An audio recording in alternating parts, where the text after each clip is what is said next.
तो हेलो दोस्तों, मैं संकेत मिश्रा अपनी नई वीडियो के साथ आ चुका हूं। तो दोस्तों, आज के इस वीडियो में हम बात करने वाले हैं applications of Bernoulli's theorem.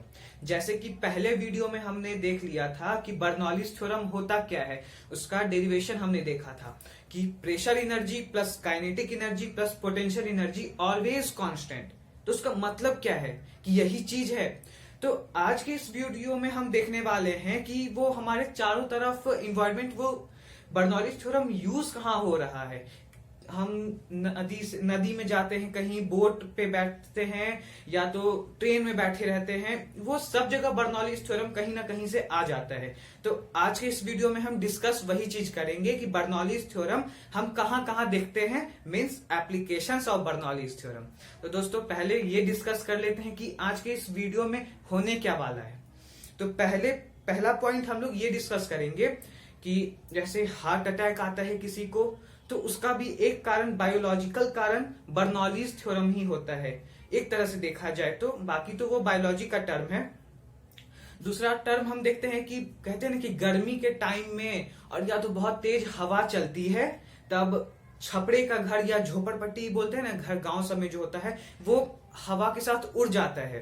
Plus हम लोग देखते हैं कि रेलवे स्टेशन पर जब ट्रेन आता है तो मम्मी पापा पेरेंट्स लोग बोलते हैं कि पीछे आ जाओ, नहीं तो ट्रेन आपको अपने पास खींच लेगा, मतलब ट्रेन खींच लेगा हम लोग को। ऐसा बोला जाता है अगर स्टेशन पे ट्रेन आते रहता है तो। एक तो ये हो गया। प्लस हम लोग ये भी देखते हैं कि जब एक सीन बनाते हैं कि जंगल है, जंगल में ट्रेन की पटरियां हैं, तो ट्रेन की पटरियां में इतना जगह रहता है बीच में कि उसमें एक और ट्रेन पास हो सकता है, लेकिन क्यों वहां पे पटरी नहीं रखा जाता है ट्रेन पास होने के लिए? क्यों इतना दूरी रहता ही है ट्रेन के पास होने में? यहां से भी तो एक ट्रेन जा सकता है, लेकिन इतना दूर रहता है। इसका भी एक कारण है बर्नौलीज थ्योरम। और हम लोग देखते हैं दोस्तों कि पानी, जब सैलून जाते हैं हम लोग, तो वहां पे पानी मारता है बाल पे हम लोग के, तो उसका भी एक कारण हम लोग का यही रहता है बर्नौलीज थ्योरम के कारण। Pressure difference, kinetic energy, velocity, इसी पे आज पूरा वीडियोस होगा, अच्छे से क्लियर होगा ये टॉपिक आज आपको। तो चलिए शुरू करते हैं आज की ये वीडियो। अच्छा हाँ, एक टॉपिक और कि दो बोट जब चलते रहता है नदी में, हम लोग देखते हैं ना, दो बोट जब ऐसे चलते रहता है नदी में, तो बोट वालों को देखिएगा आप, तो वो ज्यादा नजदीक नहीं आते, ऐसे करके कभी बोट नहीं चलाते हैं अपना, मतलब कुछ दूरी पर रहते ही है, एकदम बिल्कुल पास आके अपना बोट नहीं चलाते हैं। क्योंकि कहा जाता है कि दोनों अगर पास आके बोट चलाएंगे तो दोनों बोट कोलाइड कर जाएंगे, टकरा जाएंगे एक दूसरे में। तो इसका भी एक कारण होता है बर्नौलीज थ्योरम। पूरा वीडियो में आज यही डिस्कस होने वाला है। तो चलिए देखते हैं, कॉपी पे आते हैं। हाँ तो दोस्तों, देखते हैं हम लोग ये चीज़। पहला एग्जांपल है बोट का। तो ये बताने से पहले मैं यहाँ पे बर्नौलीज का इक्वेशन लिख देता हूँ कि pressure energy plus half rho v square plus rho ji h is constant. ये हम लोग पहले लिख देते हैं यहाँ पे कि इसी पर बेस्ड आज हम लोग बात करने वाले हैं कि ये फॉलो कहाँ कहाँ होता है। हम लोग जो आज बात करेंगे तो ये देखेंगे कि ये इक्वेशन फॉलो कैसे कैसे होता है। अच्छा, तो देखते हैं दोस्तों, जैसे कि मैंने पहले बताया इंट्रोडक्शन में कि दो बोट पास पास नहीं चलते, क्योंकि अगर दोनों पास पास चलेंगे तो दोनों कोलाइड कर जाएंगे। तो ये सब जानने के लिए पहले आपको दो तीन पॉइंट आपको बताते हैं कि कोई भी गैस या तो कोई भी जो हम लोग के एनवायरनमेंट में गैस है, वो हाई प्रेशर से लो प्रेशर की तरफ जाता है, हाई प्रेशर से लो प्रेशर की तरफ जाता है। ये सब चीज़ पहले जान के रखिए, तब ये सब चीज़ समझ आएगा। कोई भी चीज़ देखते हैं ना कि अगर कहीं पे हाई प्रेशर है तो वो चीज़ लो प्रेशर की तरफ जाएगा, उसको इक्विलिब्रियम पे लाने के लिए। तो ये हम लोग जान गए। अब हम लोग देखते हैं, तो ये बोट का एग्जांपल, एक जब यहाँ पे नौका बैठा रहता है तो यहाँ पे एक बोलते हैं ना, उसको चप्पू बोलते हैं मेरे ख्याल से, आप लोग क्या बोलते हैं वो बताइएगा। एक यहाँ से चलाया, एक यहाँ से, आदमी इधर बैठा हुआ है, नौका इसको बोलते हैं, इधर चप्पू इधर चलाया, एक नौका इधर बैठा हुआ है इस बोट में, वो भी एक चप्पू इस साइड चलाया अपना और एक चप्पू इस साइड चलाया। तो ये दोनों इस साइड अपना चप्पू चला रहा है। आप लोग देख रहे हैं कि दोनों नौका जो है इधर अपना चप्पू चला रहा है तो पानी को इस साइड पीछे मार रहा है, तो दोनों आगे जाने का कोशिश कर रहा है। फील कीजिए इस चीज़ को थोड़ा सा कि दोनों कोई पानी को पीछे मार रहा है, इस ये भी पीछे मार रहा है पानी को, दोनों आगे जाएगा। तो दोनों इधर मार रहा है तो इधर स्पीड पानी का ज़्यादा बढ़ जाएगा, पानी का स्पीड इधर ज़्यादा बढ़ जाएगा क्योंकि दोनों कोई अपना अपना चप्पू चला रहा है इधर। उसके मुकाबले इसका वेलोसिटी, यहाँ का पानी का वेलोसिटी कम रहेगा क्योंकि यहाँ पे बस अकेला ये आदमी चप्पू चला रहा है, इधर ये भी अकेला चल रहा है। इधर का वेलोसिटी और इधर का वेलोसिटी कम होगा, लेकिन यहाँ का वेलोसिटी ज़्यादा होगा क्योंकि दोनों कोई मार रहा है चप्पू। तो अब इसको हम लोग चेक करते हैं। यहाँ पे मेरे ख्याल से दोस्तों पहले आपको बता दें कि ये रो जी एच का बात अभी हम लोग हटाते हैं इधर से, क्योंकि दोनों तो एक ही हाइट पे है। हाइट रो जी एच पोटेंशियल एनर्जी हाइट के चलते आता है ना, तो यहाँ पे तो हाइट दोनों का सेम है। तो यहाँ पे हाइट को हम लोग हटाते हैं, यहाँ पे फिर लिखते हैं pressure plus half rho v square is constant. इस चीज़ का होना जरूरी है, अभी इस चीज़ का होना ज़रूरी है। तो यहाँ पे वेलोसिटी बहुत तेज़ है, मतलब वेलोसिटी यहाँ पे बहुत ज़्यादा है। यहाँ पे ये चीज़ जो है वेलोसिटी बहुत ज़्यादा है, इसका मतलब प्रेशर कम होना पड़ेगा, तभी ना ये कांस्टेंट रहेगा। अगर ये बढ़ेगा और ये कम होगा तभी ये चीज़ कांस्टेंट है। मतलब अगर इधर 2 है, इधर भी 2 है, तभी ना यहाँ पे 4 आएगा। और यहाँ पे हमको फाइनल रिजल्ट भी 4 ही चाहिए, एनर्जी यहाँ पे कन्वर्ट नहीं हो रहा है कहीं भी, हमको एनर्जी लास्ट में भी 4 ही चाहिए। तो इधर अगर वेलोसिटी बढ़ गया, जैसे वेलोसिटी 3 हो गया तो इसको 1 होना पड़ेगा, तभी ना ये 4 होगा। फिर तो ये अगर बढ़ेगा तो इसको कम होना पड़ेगा, ये कॉन्सेप्ट आप समझ लीजिए। तो यहाँ पे अगर वेलोसिटी बढ़ रहा है, दोनों को चप्पू मारा इधर, वेलोसिटी इधर का बढ़ा, तो इधर का प्रेशर कम होना पड़ेगा। इधर का प्रेशर कम होगा, मीन्स प्रेशर यहाँ पे हो जाएगा कम, प्रेशर कम हो जाएगा। तो जैसे कि अभी मैंने फिर यहाँ बताया कि कोई भी गैस हाई प्रेशर से लो प्रेशर की तरफ जाता है, तो यहाँ पे बन गया हाई प्रेशर क्योंकि यहाँ का वेलोसिटी कम है, वेलोसिटी कम है तो प्रेशर ज़्यादा होगा यहाँ पे उसके मुकाबले। तो यहाँ पे वेलोसिटी ही ज़्यादा है, वेलोसिटी ज़्यादा है, मतलब यहाँ पे वेलोसिटी 3 है। एक एग्जाम्पल से एक आइडिया है आप लोग के लिए कि यहाँ पे वेलोसिटी 3 है तो प्रेशर 1 होगा, मीन्स यहाँ का प्रेशर लो हो जाएगा, लो प्रेशर। यहाँ का प्रेशर ज़्यादा होगा क्योंकि यहाँ का वेलोसिटी कम है तो प्रेशर ज़्यादा होगा। लो, यहाँ पे हाई प्रेशर है, यहाँ पे लो प्रेशर है। तो कोई भी गैस हाई प्रेशर से लो प्रेशर जाता है तो ये दोनों, इसको भी हाई प्रेशर से लो प्रेशर जाएगा, ये भी हाई प्रेशर से लो प्रेशर जाएगा क्योंकि यहाँ भी वेलोसिटी कम है ना। तो ये हाई प्रेशर से लो प्रेशर, यहाँ पे लो प्रेशर, दोनों को ही कोलाइड कर जाता है। यहाँ से भी दोनों बोट कोलाइड कर जाता है। आशा करता हूँ कि आपको ये टॉपिक समझ आया होगा। अब हम लोग देखते हैं दोस्तों कि ये क्या 2 घर मैंने क्यों बनाया है। तो ये घर मैंने यहाँ पे इसलिए बनाया है कि एक एग्जाम्पल घर का हम लोग 2 एग्जाम्पल लेते हैं। एक में यहाँ पे बहुत ज़्यादा तेज़ से हवाएं चल रही हैं, मतलब हवा आई और यहाँ पे जितने भी गैस मॉलिक्यूल्स थे, यहाँ पे प्रेशर ज़्यादा था, यहाँ पे मानिए ऐसे करके प्रेशर था यहाँ पे ज़्यादा, तो यहाँ पे आई गैस और सारे बबल्स को यहाँ से उड़ा के लेके चली जाती हैं तेज़ हवाएं। तो यहाँ का प्रेशर लो हो गया और घर के अंदर भी तो प्रेशर है कुछ, मीन्स नॉर्मल प्रेशर 1 atm का होता है, मतलब 10⁵ पास्कल 1 atm, ये रूम का प्रेशर होता है, नॉर्मल प्रेशर हम लोग के रूम का। ये यहाँ हुआ तो यहाँ पर प्रेशर तो हाई हो गया। हाई क्या मतलब प्रेशर जो था वही है, यहाँ का भी प्रेशर 1 atm ही होता है, इन्वायरमेंट का जितना प्रेशर होता है यहाँ पर, यहाँ भी उतना ही रहता। यहाँ का प्रेशर भी उतना ही है 1 atm जितना यहाँ पे है। लेकिन यहाँ पे हवा जो आया वेलोसिटी यहाँ पे ज़्यादा जो है, यहाँ पे गैस मॉलिक्यूल्स का वेलोसिटी बढ़ गया। मतलब यहाँ पे वेलोसिटी का एग्जांपल नहीं भी लेके एक छोटा सा टॉपिक देखते हैं, आपको आइडिया कि यहाँ पे तेज हवाएं आई, सारे मॉलिक्यूल्स को यहाँ से खाली कर दिए, जाओ यहाँ से मॉलिक्यूल्स, सारे मॉलिक्यूल्स यहाँ से चले जाते हैं, सारे मॉलिक्यूल्स यहाँ से चले जाते हैं। तो यहाँ पे बन जाता है लो प्रेशर क्योंकि यहाँ पे कुछ नहीं रहा, अब एकदम खाली खाली हो गया। तो यहाँ पे हाई प्रेशर ये ऊपर इसको ढकेल देता है, छपरा को ये करकट जो बोलते हैं इसको ये ढकेल देता है, तो ये उड़ जाता है हम लोग के छपरा ये ज़्यादा हवा जब चलता है।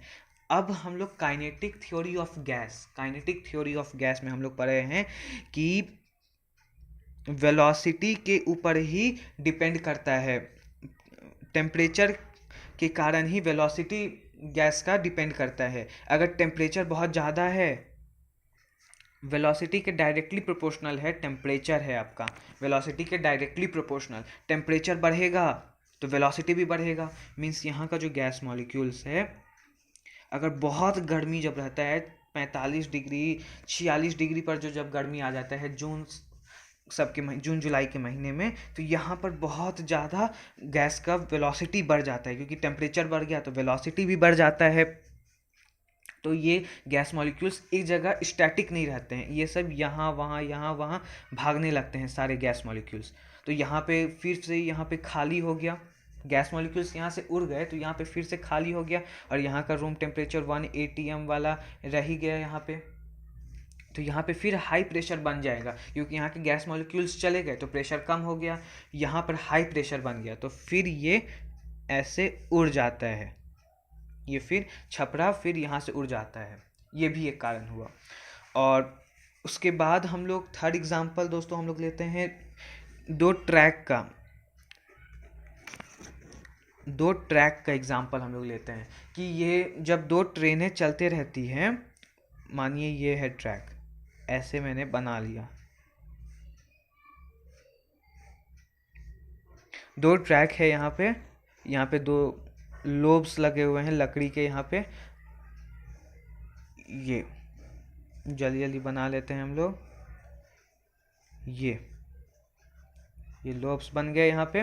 तो बोला जाता है कि यहाँ पे स्पेस बहुत ज़्यादा छूटा हुआ रहता है, क्योंकि यहाँ से जब बोट जाते, वो बोट के एग्जांपल जैसा ही आप समझिए इसे, कि यहाँ से जब ट्रेन जाता है तो यहाँ पर हवा का वेलोसिटी बहुत ज़्यादा हो जाता है, आगे जाता है तो हवा को बहुत पीछे ज़ोर ज़ोर से काटता है, यहाँ से भी बहुत ज़ोर से काटता है, यहाँ से भी हवा को पीछे काटता है, तो हवा का वेलोसिटी बहुत तेज़ रहता है, क्योंकि बहुत स्पीड में जाता है ना ट्रेन, तो हवा बहुत पीछे पीछे आता है तेज़ी से।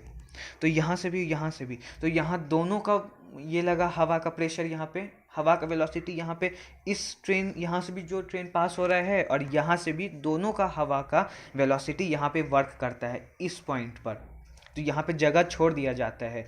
नहीं तो अगर यहाँ पे ज़्यादा जगह रहेगा तो फिर ये भी दोनों एक दूसरे टकरा जाएंगे। वही बोट वाला एग्जांपल कि वेलोसिटी बढ़ गया तो यहाँ का प्रेशर कम हो गया, तो दोनों प्रेशर कम हो गया, यहाँ का प्रेशर कम हो जाएगा। अगर ज़्यादा पास रहेंगे दोनों ट्रेन तो यहाँ का वेलोसिटी प्रेशर बहुत ज़्यादा कम हो जाएगा ना, यहाँ पे प्रेशर, तो बहुत ज़्यादा चांसेस रहेंगे कि दोनों ट्रेन टकरा जाएंगे, ऐसे एकदम पलट जाएंगे, दोनों एक दूसरे के पास में आ जाएंगे, ऐसे करके। यही चीज़ यहाँ पे हो जाता है, जैसे बोट के एग्जांपल में हमने देखा था, थोड़ा सा रिलेट कीजिए, ये भी वही चीज़ है। हाँ दोस्तों, एक और ये चीज़ रह गया कि जब ट्रेन बहुत स्पीड से यहाँ से आता है, बहुत स्पीड से जब ट्रेन प्लेटफॉर्म पे आता है, तो पेरेंट्स बोलते हैं कि ट्रेन के पास मत जाओ, नहीं तो ट्रेन खींच लेगा। तो यहाँ भी बर्नौलीज़ थ्योरम का ही काम आता है कि यहाँ पर जब ट्रेन आता है, बहुत यहाँ पे स्पीड हवा का बहुत ज़्यादा रहता है, यहाँ पे हवा का स्पीड मीन्स, फिर से सुनिए, कि हवा का स्पीड, जब ट्रेन स्पीड से आता है तो हवा का स्पीड बहुत तेज़ रहता है। मीन्स फिर से यहाँ से देखेंगे कि वेलोसिटी बहुत ज़्यादा हो गया, मतलब वेलोसिटी 3 हो गया। आइडिया है ये कि वेलोसिटी फिर यहाँ पे 3 हो गया, तो प्रेशर को कम होना पड़ेगा, क्योंकि कांस्टेंट हमें बस चाहिए उतना ही जितना पहले था। तो वेलोसिटी बढ़ गया तो प्रेशर कम हो जाएगा, यहाँ पे प्रेशर लो हो जाएगा फिर से यहाँ पे, और यहाँ पे जितना 1 atm का जो प्रेशर है, 1 atm का प्रेशर यहाँ पे उतना ही रह जाएगा 1 atm का। तो प्रेशर लो हो गया तो गैस हाई प्रेशर से लो प्रेशर में चल जाएंगे, तो प्रेशर हवा के साथ हम लोग भी इधर खड़े रहते हैं, तो हवा के साथ ये, जैसे हवा तो एक्सचेंज करेगा ही, ये तो नेचुरल फेनोमेना है कि हवा जाएगा ही, तो हवा के साथ हमें भी ट्रेन अपने पास खींच लेता है। बात ये होता है कि ट्रेन जब तेज़ी से आता है तो वो हवा का इस वेलोसिटी बढ़ा देता है, वेलोसिटी बढ़ गया, प्रेशर लो हो जाएगा, तो यहाँ पे लो प्रेशर बन जाएगा, फिर यहाँ हाई प्रेशर से फिर लो प्रेशर में गैस चल जाएगा, गैस के साथ हम लोग भी चल जाएंगे। बस यही चीज़ है यहाँ पे कॉमन सा। और एक चीज़ को दोस्तों नोट जरूर कीजिए कि यहाँ पे हमने पोटेंशियल डिफरेंस नहीं लिया है। पोटेंशियल डिफरेंस क्योंकि सब चीज़ एक ही हाइट पे हो रहा है, हम लोग यहाँ पे कुछ हाइट का ज़्यादा डिफरेंस नहीं लिए हुए हैं। यहाँ पे जैसे प्लेटफॉर्म और ट्रेन का भी सिस्टम है, तो यहाँ पे हाइट एक ही पर आता है, एक ही हाइट पर रहता है, इसलिए हम लोग पोटेंशियल डिफरेंस को मिनिमाइज़ कर देते हैं। यहाँ पे पोटेंशियल डिफरेंस को हम लोग जल्दी नहीं देखते हैं, इसी को देखते हैं। तो दोस्तों ये जो टॉपिक है ये जनरल साइंस में आता है। ये IIT JEE का टॉपिक ज़्यादा पूछता है, लेकिन ये इक्वेशन टाइप से पूछता है, लेकिन ये सब जनरल साइंस में आता है। SSC, रेलवे, RRB ये सब का जितना एग्ज़ाम होता है दोस्तों, उसमें ये सबसे ज़्यादा क्वेश्चन आता है। तो दोस्तों आज का हम लोग इतना ही रखते हैं। आज का एप्लीकेशन, ये बर्नौलीज थ्योरम का एप्लीकेशन खत्म नहीं होने वाला। जहां देखिए वहीं पे बर्नौलीज थ्योरम आपको कहीं ना कहीं दिख ही जाएगा। हार्ट अटैक आता है उसमें भी बर्नौलीज थ्योरम आ जाता है। मतलब आपको थोड़ा सा आइडिया दिया जाए कि आर्टरी है हम लोग का, आर्टरी के अंदर जब हम लोग ज्यादा तेल मसाला खाने लगते हैं, जब ज्यादा तेल मसाला खाने लगते हैं तो आर्टरी के अंदर एक वो कोलेस्ट्रॉल बन जाता है, यहाँ पे मोटा सा लेयर। तो यहाँ से ब्लड जो फ्लो करता है, आर्टरी क्या होता है, हार्ट से पूरे बॉडी में ब्लड फ्लो करवाने वाला जो ब्लड पाइप होता है उसको हम लोग आर्टरी बोलते हैं। लेकिन कोलेस्ट्रॉल बढ़ जाने के कारण यहाँ पे देखिए, यहाँ पे कोलेस्ट्रॉल हो जाता है यहाँ पे, तो यहाँ का एरिया, ब्लड के पास होने का जो एरिया होता है वो कम हो जाता है। लेकिन हमारे शरीर का रिक्वायरमेंट उतना ही ब्लड का है, तो ब्लड क्या करेगा कि यहाँ से वेलोसिटी, ब्लड अपना वेलोसिटी बढ़ा देता है, स्पीड जल्दी जल्दी डालने लगता है अपना। तो स्पीड जब बढ़ जाता है, तो जैसे कि फिर हम वही बात पे आ गए कि स्पीड बढ़ गया तो प्रेशर कम। फिर से बात को गौर से सुनिए दोस्तों, अच्छे से सुनिए कि स्पीड बढ़ गया, क्यों स्पीड बढ़ा, हमारे शरीर का रिक्वायरमेंट तो उतना ही है ब्लड का, तो ये ब्लड क्या करेगा, हार्ट क्या करेगा कि ब्लड का स्पीड बढ़ा देगा। तो स्पीड बढ़ गया तो प्रेशर कम, प्रेशर कम हो गया, वहां पे लो प्रेशर हो गया, हमारे शरीर का बाहर का प्रेशर ज्यादा है तो फिर से कोलैप्स कर जाता है। लो प्रेशर तो बाहर का प्रेशर आके इसको कोलैप्स कर देता है, तो वही हार्ट अटैक का प्रॉब्लम होता है। बाकी तो बायोलॉजी के अगर स्टूडेंट्स हैं आप तो ये जान लीजिएगा, लेकिन जनरल के लिए बस इतना ही पूछा जाता है। और एक दोस्तों बहुत अच्छा सा एग्जाम्पल है प्लेन का। एरोप्लेन कैसे उड़ता है, एरोप्लेन को उड़ने के लिए पहले उसको रनवे पर क्यों दौड़ना पड़ता है। बात को गौर से सुनिए फिर से कि एरोप्लेन को उड़ने के लिए पहले हाईवे पर क्यों चलना पड़ता है, रनवे बोलते हैं उसको, क्यों दौड़ना पड़ता है प्लेन को, क्यों नहीं सीधे उड़ जाता है, उसके लिए भी बर्नौलीज थ्योरम का काम आता है। तो दोस्तों इसके लिए मैं आपको प्रेफर करूंगा कि आप खान सर का वीडियो देखिए, 26 मिनट का बर्नौलीज थ्योरम पर उन्होंने वीडियो बनाया है खान सर, 26 मिनट का। तो देखिए दोस्तों, चैनल को प्रमोट करना एक अलग बात है, लेकिन आपका ज्ञान भी तो जरूरी है, इसलिए सही रास्ता ही दिखा रहा हूं आपको कि आप Khan sir Bernoulli's theorem search कीजिए और 26 मिनट का आपको वीडियो मिलेगा। उस वीडियो के लास्ट का 5 मिनट आप देख लीजिए, एकदम डायग्राम के साथ अच्छे से बता देंगे वहां पे खान सर कि कैसे प्लेन उड़ता है। ये जानना आपको जरूरी है क्योंकि इससे क्वेश्चन आ चुके हैं आपका, चाहे IIT JEE हो या स्कूल के बोर्ड्स हो या तो आपको SSC, रेलवे, RRB, ये सब जहां जनरल चीज ये पूछा जाता है। हेलीकॉप्टर का वो अलग बात है क्योंकि उसमें तो वो चलता है, वहां भी लो प्रेशर और हाई प्रेशर ही काम करता है। जब वेलोसिटी वो बहुत तेजी से घूमता है, वेलोसिटी बढ़ गया, प्रेशर लो, तो लो प्रेशर, नीचे का प्रेशर हाई, तो प्लेन उड़ जाता है। वहां भी बर्नौलीज थ्योरम का ही काम आता है, लेकिन आप देखिए वहां पे खान सर का वीडियो मैं प्रिफर करूंगा। तो दोस्तों आज के लिए बस इतना ही, मिलते हैं अगले वीडियो में, तब तक के लिए ओके बाय।